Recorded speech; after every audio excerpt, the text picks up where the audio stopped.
Hello ಭೋಜನ ಪ್ರಿಯರೇ, ಕೇಸರಿ ಬಾತ್ನ 5 ನಿಮಿಷದಲ್ಲಿ ಯಾವ ರೀತಿ ಮಾಡೋದಂತ ತೋರಿಸ್ಕೊಡ್ತೀವಿ, ಕೊನೆವರೆಗೂ ನೋಡಿ. ಸೊ ಫಸ್ಟು ನಾವಿಲ್ಲಿ ಸಕ್ಕರೆ ಮತ್ತು ಡ್ರೈ ಫ್ರೂಟ್ಸು, ದ್ರಾಕ್ಷಿ ಗೋಡಂಬಿ ಮತ್ತು ಸ್ವಲ್ಪ ಏಲಕ್ಕಿಕಾಯಿ ಪೌಡರ್ನ ತೊಗೊಂಡಿದ್ದೀವಿ. ಮತ್ತು ಸ್ವಲ್ಪ ರವೆ, ಒಂದು ದೊಡ್ಡ ಬೌಲಲ್ಲಿ ರವೆನ ತೊಗೊಂಡಿದ್ದೀವಿ. ಅದನ್ನು ಹುರ್ಕೊಂಡಿದ್ದೀವಿ, ಕೆಂಪಗಾಗೋವರೆಗೂ ಇಟ್ಕೊಂಡಿದ್ದೀವಿ. ನೆಕ್ಸ್ಟು ಒಂದು ಪ್ಯಾನಲ್ಲಿ 2 ಸ್ಪೂನಷ್ಟು ತುಪ್ಪನ ಹಾಕ್ಕೊಂಡಿದ್ದೀವಿ. ತುಪ್ಪ ಹಾಕ್ಕೊಂಡು ನಾವು ದ್ರಾಕ್ಷಿ ಗೋಡಂಬಿನ ಫ್ರೈ ಮಾಡ್ಕೊತಿದ್ದೀವಿ. ಸ್ವಲ್ಪ ದ್ರಾಕ್ಷಿ ಗೋಡಂಬಿ ತೊಗೊಂಡು ನಾವು ಇದನ್ನು ಫ್ರೈ ಮಾಡ್ಕೋಬೇಕು. ಸೊ ತುಪ್ಪದ ಫ್ಲೇವರು ಚೆನ್ನಾಗಿ ಬರುತ್ತೆ, ಕೇಸರಿ ಬಾತಲ್ಲಿ ಫ್ಲೇವರ್ ಚೆನ್ನಾಗಿ ಆ್ಯಡ್ ಆಗುತ್ತೆ. ನೋಡಿ, ಈ ಥರ ಚೆನ್ನಾಗಿ ಫ್ರೈ ಮಾಡ್ಕೋಬೇಕು. ಸ್ವಲ್ಪ ಅದು ದ್ರಾಕ್ಷಿ ಎಲ್ಲ ಉಬ್ಕೊಂಡು ಸ್ವಲ್ಪ ರೋಸ್ಟ್ ಆಗೋವರೆಗೂ, ಅಂದರೆ ಜಾಸ್ತಿ ಡೀಪ್ ರೋಸ್ಟ್ ಮಾಡಿಬಿಡಿ. ನೋಡಿ, ಈ ಥರ ಸ್ವಲ್ಪ ಲೈಟಾಗಿ ರೋಸ್ಟ್ ಮಾಡ್ಕೋಬೇಕು. ಸ್ವಲ್ಪ ಲೈಟಾಗಿ ಬ್ರೌನ್ ಆದರೆ ಸಾಕು, ಜಾಸ್ತಿ ಏನು ರೋಸ್ಟ್ ಮಾಡಿಬಿಡಿ. ನೋಡಿ, ಈ ಥರ ಉಬ್ಕೊಳ್ಳುತ್ತೆ ದ್ರಾಕ್ಷಿ ಎಲ್ಲ. ಉಬ್ಕೊಂಡಾದ ನಂತರ ನೀವು ಅದನ್ನು ಒಂದು ಸಪ್ರೇಟಾಗಿ ಎತ್ತಿಟ್ಕೊಳ್ಳಿ. ಇದನ್ನು ನೀವು ಲಾಸ್ಟಲ್ಲಿ ಆ್ಯಡ್ ಮಾಡಬೇಕು ಕೇಸರಿ ಬಾತಿಗೆ. ಸೊ ಅದಕ್ಕೋಸ್ಕರ ನಾವು ನೆಕ್ಸ್ಟ್ ಇಲ್ಲಿ ಒಂದು 2 ಕಪ್ಪಷ್ಟು ನೀರನ್ನ ತೊಗೊಂಡಿದ್ದೀವಿ.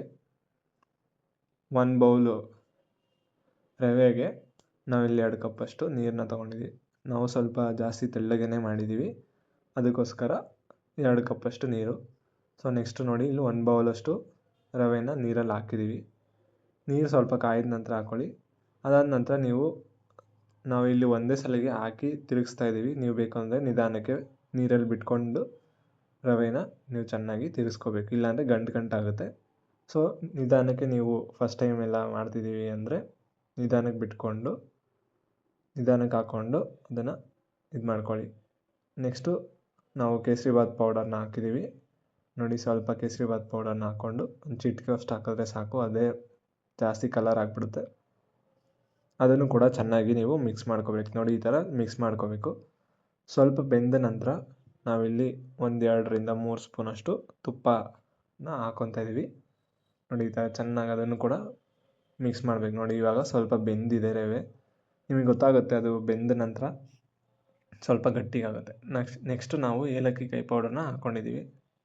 ಅದಾದ ನಂತರ ನಾವು ಶುಗರ್ನ ಆ್ಯಡ್ ಮಾಡ್ತಾಯಿದ್ದೀವಿ. ಶುಗರ್ ಎಷ್ಟಂದರೆ ನಾವು 1 ಬೌಲ್ ತೊಗೊಂಡಿರೋದ್ರಿಂದ ಒಂದು 6-7 ಸ್ಪೂನಷ್ಟು ಟೇಬಲ್ ಸ್ಪೂನಷ್ಟು ಶುಗರ್ನ ಹಾಕ್ತಾಯಿದ್ದೀವಿ.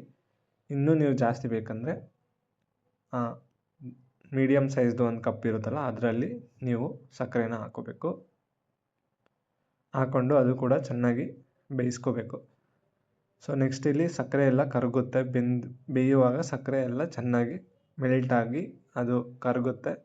ಅಲ್ಲಿವರೆಗೂ ನೀವು ಅದನ್ನು ಚೆನ್ನಾಗಿ ಸ್ವಲ್ಪ ತಳ ಹಿಡಿಯೋ ರೀತಿ ನೋಡಿಕೊಂಡು ಅದನ್ನು ಬೇಯಿಸ್ಕೋಬೇಕು.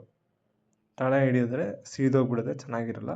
ಸೊ ಅದಕ್ಕೋಸ್ಕರ ತಳ ಹಿಡಿದೇ ಥರ ನೋಡ್ಕೊಳ್ಳಿ. ನೆಕ್ಸ್ಟು ನಾವು ಫ್ರೈ ಮಾಡಿ ಇಟ್ಕೊಂಡಿದ್ದು ದ್ರಾಕ್ಷಿ ಗೋಡಂಬಿನ ಹಾಕೋತಾ ಇದ್ದೀವಿ. ಸೊ ನೆಕ್ಸ್ಟ್ ನೋಡ್ಬೋದು, ಈ ಥರ ಸಕ್ಕತ್ತಾಗಿ ಕೇಸರಿ ಬಾತ್ 5 ನಿಮಿಷದಲ್ಲಿ ರೆಡಿಯಾಗಿದೆ. ನೀವು ಕೂಡ ಮನೆಯಲ್ಲಿ ಒಂದು ಸಲ ಟ್ರೈ ಮಾಡಿ, ಚೆನ್ನಾಗಿರುತ್ತೆ. ಟ್ರೈ ಮಾಡಿ ಹೇಗಿತ್ತಂತ ನಮಗೂ ಕೂಡ ಕಮೆಂಟ್ ಮಾಡಿ ತಿಳಿಸಿ. ಸೊ ವಿಡಿಯೋ ಇಷ್ಟ ಆಗಿದೆ ಅಂದ್ಕೊಂಡಿದ್ದೀನಿ. ಪ್ಲೀಸ್ ಒಂದು ಲೈಕ್ ಮಾಡಿ, ಶೇರ್ ಮಾಡಿ, ಹಾಗೆ ಸಬ್ಸ್ಕ್ರೈಬ್ ಮಾಡಿ. Thank you for watching.